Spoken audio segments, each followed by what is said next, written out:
Bishop Jacinto Kibuka wa Evangelical Orthodox Church avuddeyo ne yeeyunga ku bannayuganda bonna okulaga obutali bumativu olw'okugenda maaso n'okuggala amasinzizo. Kinajjukirwa nti mu kwogerako omukulembeze w'eggwanga Ssabbiiti ewedde yavaayo n'ategeeza nga bw'atakkiriza ku muggalo wabula amasinzizo googa kusigala nga kyali maggale okumala emyezi 2. Okusinza ku Bishop Kibuga agamba nti amasinzizo gandibadde gaggulwa olw'emirimu ssaako n'okutendereza Katonda okutambuliramu. Kyenyamiza National Task Force temutuswaza.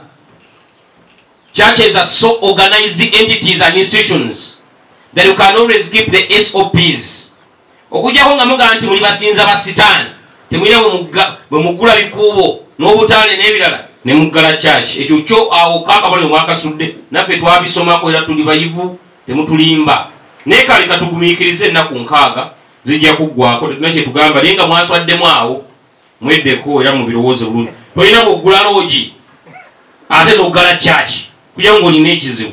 Naye kale petuli bagumiikiriza kuba tuli baweereza ba Katonda. Onera akubiriza bannayuganda ogenda maaso n'okuba n'essuubi nga bayita mu kusaba era tebasaanye kuwanika newankubadde nga bayita mu kusoomozebwa kw'amaanyi. Dear brother and sister, learn to claim, learn to declare, learn to pray, understanding the word of God. Mulumirize Mukama nti gwe wagamba ndi siribaleka bwenti, gwe wagamba nti obanga alabirira ebimuli ebiri ku ttale ebibeerawo ne bikala ate gwe omuntu era mu kusaba n'okwegayirira Mukama mwesigwa, Mukama awulira. It's matter of time ojja kulaba nga gwe muwanguzi. It's matter of time omukisa gujja kujja. It's matter of time embeera ejja kukyuka. It's matter of time obulamu bujja kuddawo. It's matter of time ekikubagizo kijja. It's matter of time omutima bajja gunyiga kubanga gwe tusinza mulamu ate n'okukolaakola. Mukama banjagalire abawa omukisa abanyweze. It's matter of time kaseera buseera Mukama ajja kikolako. Mabofu bwebumu ayozaayozezza nnyinimu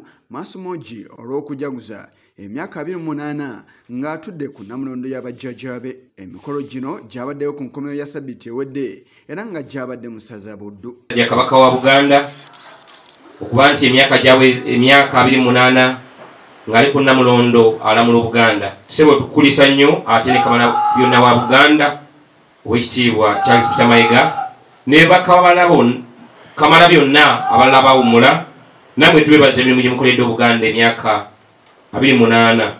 Ate kanneme kulema kwebaza Pulezidenti wa Uganda yalwana ennyo okulaba nti Buganda eddamu okutereera ate n'okutebenkera. Aye n'omubala gwe tuliko Buganda ku ntikko era tubasa mwenna muguwagire wamma tuddemu okubeera ku ntikko.